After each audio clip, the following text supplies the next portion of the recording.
Praise the Lord. இயேசுவின் ரத்தம் ஜெயம். தினமும் இயேசு நிகழ்ச்சிக்கு உங்களை கர்த்தராகிய இயேசு கிறிஸ்துவின் நாமத்தில் வரவேற்கிறேன். செய்தியின் தலைப்பு: தேவ ராஜ்யத்தில் நம்மையே ஒப்பு கொடுப்பதே இன்வெஸ்ட்மெண்ட். ஆதார வசனம் ரோமர் 12:1. ஜீவ பலியாக ஒப்பு கொடுக்க வேண்டும். இதுவே நீங்கள் செய்யத்தக்க புத்தியுள்ள ஆராதனை. கிறிஸ்துவுக்குள் அன்பானவர்களே, ஆராதனை என்பது நாம் கர்த்தருக்கு செலுத்தும் மகிமை, அவரை உயர்த்துவது, அவரை புகழுவது, அவர் எப்படிப்பட்டவராக இருக்கிறார் என்பதை நாம் சொல்லி அவரை நாம் உயர்த்துவதாகும். அப்படிப்பட்டவராகவே அவர் நம் வாழ்வில் காணப்படுவார். இதில் எவ்வளவேனும் சந்தேகம் வேண்டாம். இந்த பொக்கிஷத்தை நாம் ஆராதிக்கும் போது, துதிக்கும் போது, ஸ்தோத்திரிக்கும் போது, அவருடைய வார்த்தையை நிலைத்து தியானிக்கும் போது, இந்த பொக்கிஷத்தை நாம் பெற்றிருக்கிற பொக்கிஷம் நமக்கு வெளிப்பாடாக பல காரியங்களை சொல்கிறார்.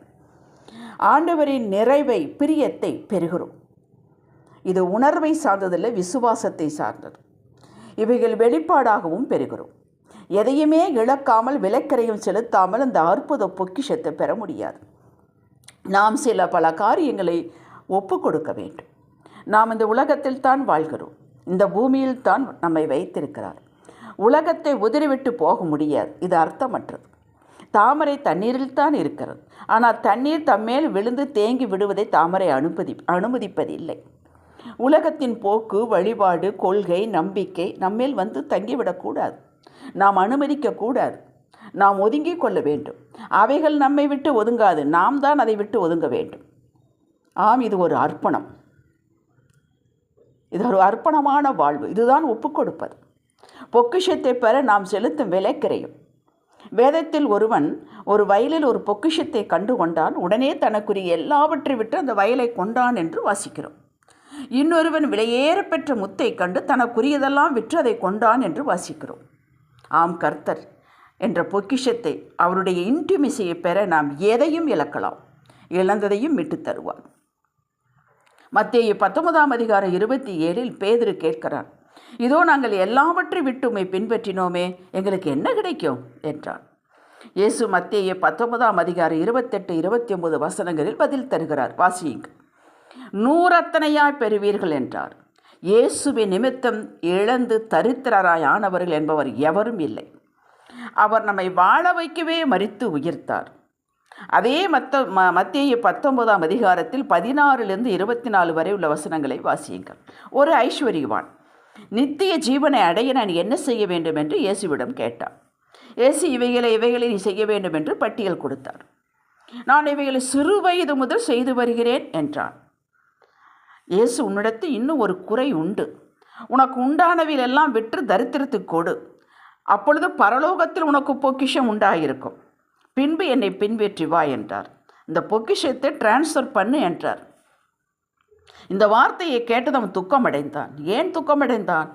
அவன் ஐஸ்வர்யவான், மிகுந்த ஆஸ்தி உடையவன்.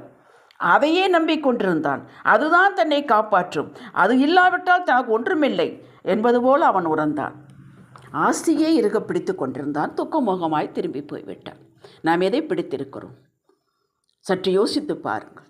இந்த அழிந்து போகிற ஆஸ்தியை இயேசுவுக்காக இழந்திருந்திருப்பான் என்றால் அவன் அழியாமையாகி நித்திய ஜீவனை பெற்றிருப்பான். ஆஸ்தியும் கொடுத்திருப்பார். நம்ம தரித்திராக வாழ்வதற்காகவா இயேசு மரித்தார்? ரூத் 1:9-10 வசனங்களில் அந்த இளம் விதவை ரூத் நகோமியிடமிருந்து தேவனை குறித்து கேள்விப்பட்டதை வெளிப்பாடாகவே ஏற்றுக்கொண்டாள். தன் சொந்த தேசம், ஊர், வீடு, இனம், உறவுகள் சகலத்தையும் விளக்கினாள். இதுதான் அவள் செலுத்திய விலைக்கிரயம், அர்ப்பணிப்பு, ஒப்படைப்பு. ஒப்பு கொடுத்தாள். ஓர்பால் எதையெல்லாம் ரூத் விளக்கினாலோ அதற்காக தேவனை விளக்கினாள். ரூத் சரித்திரத்தில் இடம் பெற்றாள். நாம் அதிகாலை எழும்பி இந்த பொக்கிஷத்தை பெற தூக்கத்தை கொஞ்சம் தியாகம் செய்ய வேண்டும். மற்ற காரியங்களுக்கு நேரத்தை ஒதுக்குவதை தவிர்த்து அதை வேதம் வாசிக்க கொடுக்க வேண்டும். பொக்கிஷமாகிய தேவனுடைய வழியில் நடக்க வேண்டுமானால் மாமிசத்தை சந்தோஷப்படுத்தும் இந்த ரோசம், கோபம், தாபம், வைராக்கியம், பொழுதுபோக்கு, தேவையில்லாத வெட்டி பேச்சு, சும்மா டைம் பாஸ் என்று பார்க்கும் யூடியூப், இவற்றை விளக்க வேண்டும். பொக்கிஷத்தை, ஆசீர்வாதங்களை, சுகம், வளமை, உயர்வு, மேன்மை பெற வேண்டுமானால் மன்னிக்க வேண்டும் என்பவைகளை யாரை மன்னிக்க வேண்டும் உடனே மன்னித்து விட்டு கசப்பின் வேர் சிறிதளவு கூட இருதயத்தில் இருக்கக்கூடாது. இதில் கவனம் வேண்டும். கசப்பே இருதயத்தில் இருக்கக்கூடாது. அதுதான் நஞ்சு.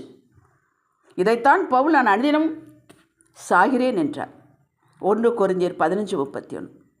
இந்த மாமிசம், இந்த மனம் விரும்புகிறதை எல்லாம் நிறைவேற்றி கொண்டிருந்தால் அந்த மேலான பொக்கிஷத்தை பெற முடியாது. அடுத்து தேவனுக்காக, தேவனுடைய காரியங்களுக்காக வைராக்கியம் இருக்க வேண்டும். இது நல்ல வைராக்கியம். 2 ராஜாக்கள் 2ஆம் அதிகாரம் 1-10 வரை வசனத்தை வாசித்துப்பார். எலியா, நான் கில்காலுக்கு போகிறேன், நீ இங்கேயே இரு என்று எலிசாவிடம் சொன்னார். எலிசா விடுகிறதாக இல்லை. எங்கே போனாலும் கூடவே வருவேன் என்று கில்கால், அதுக்கப்புறம் பெத்தேல், அதுக்கப்புறம் எரிகோ, அதுக்கப்புறம் யோர்தான், அதுக்கப்புறம் யோர்தானுக்கு அப்புறம் விடாப்புடியாக பின்தொடர்ந்து போனான். எலியாவின் ஆவிக்குரிய வரத்தில் இரட்டத்தனையாய் பெற்றுக்கொண்டான். பார்த்தீர்களா? கொஞ்ச நாட்கள் வைராக்கியமாக ஆண்டவருக்காக சில பல காரியங்களை விட்டுவிட்டு அவரை தேடுவதில் முனைப்பாக இருந்து பின் ஏதும் நடவாத போது விட்டுவிடக்கூடாது. பிசாசு கெடுத்து போட பல ஆண்டுகளை கொடுத்து விட்டோம். நாம் ஆண்டவர் சரி செய்வதற்கு, உயர்த்துவதற்கு சில மாதங்கள் கூட கொடுக்க வேண்டாமா? அதுக்கு கொடுக்க நாம் தயாராக இல்லை. உடனே நடக்க வேண்டும் என்று எதிர்பார்க்கிறோம். எப்போது நம்மை பற்றியே எண்ணிக் கொண்டிருக்காமல், மத்தேயு 6:33 வாசியுங்கள். தேவனுடைய பாரத்தை சுமப்பவர்களாக, அவர் பிரியப்படும்படி நடப்பவர்களாக நம்மை நாமே அர்ப்பணித்துக் கொள்ள வேண்டும். அவருடைய பாரம் என்ன? அவருடைய சுமை என்ன? அவருக்கு ஒரு சுமை உண்டு, அவருக்கு ஒரு பாரம் உண்டு. தேவதூதர்களை கொண்டு அதை செய்ய மாட்டார், நம்மை கொண்டுதான். ஒவ்வொரு ஆத்மாவும் ரட்சிக்கப்பட வேண்டும், ஒவ்வொரு ஆத்மாவும் தேவனிடத்தில் வர வேண்டும். அதுவே அவருடைய பாரம். இப்படி செய்வதற்கு நாம் எடுக்கும் முயற்சியில் தான் இடுக்கமான வழியில் பிரவேசிப்பது. நமக்கு தெரிந்த அறிமுகமானவர்கள் நோயினால், பலவீனத்தால், நஷ்டத்தால், புரியாமல் இருக்கும் வேதனையினால் பலர் இருக்கிறார்கள், நம்மை சுற்றி இருக்கிறார்கள். அவர்களுக்காக நாம் மனபாரப்பட்டு ஜெபிக்க வேண்டும். நமக்கு ஜெபிப்பது போல ஜெபிக்க வேண்டும். நம் பிள்ளைகள் நன்றாக தேவ பயத்துடன் வளர்கிறார்கள், வாழ்கிறார்கள். ஸ்தோத்திரம். நமக்கு அறிமுகமான வாலிப பிள்ளைகள் வழி விலகி சென்று கொண்டிருக்கும் போது அவர்களுக்காக ஆண்டவரிடம் மன்றாடி ஜெபிக்க வேண்டும். தெரிந்தும் கேள்விப்பட்டும் ஜெபியாமல் இருக்கக்கூடாது. கேள்விப்படுவது, பார்ப்பது எல்லாம் நாம் ஜெபிப்பதற்காகத்தான், காசிப்பிங்காக அல்ல. இதையெல்லாம் கர்த்தர் கவனிக்கிறார். நீங்கள் யாருக்காக ஜெபித்தீர்களோ அவர்கள் விடுதலை கட்டாயமாவார்கள். உங்களை உயர்த்தாமல் விடவே மாட்டார். இதுதான் தேவனோடு நடத்தல், தேவ பாரம் சுமத்தல். உங்கள் வீட்டில் தேடினாலும் ஒரு குறையும் காண மாட்டீர்கள். நீங்கள் ஒரு காலம் எதற்காகவும் வெட்கப்பட்டு போக மாட்டீர்கள். ஹல்லேலூயா. ஜெபிக்கலாம். அர்ப்பணம் இல்லாமல், ஒப்புக்கொடாமல், ஆத்ம பாரம் இல்லாமல், கீழ்ப்படியாமல், விசுவாசம் இல்லாமல் தேவனுக்கு பிரியமாயிருப்பது என்பது கூடாத காரியம். தேவன் நம் மூலமாக கிரியை செய்ய வேண்டுமானால் நாம் அவருடைய கையில் இருக்கும் கருவியாக இருக்க வேண்டும். விளக்க வேண்டியவர்களை விளக்க வேண்டும், எடுக்க வேண்டியவர்களை கையில் எடுக்க வேண்டும். இதுதான் அர்ப்பணிப்பு, இதுதான் விட்டு கொடுத்தல், இதுதான் ஒப்பு கொடுத்தல்.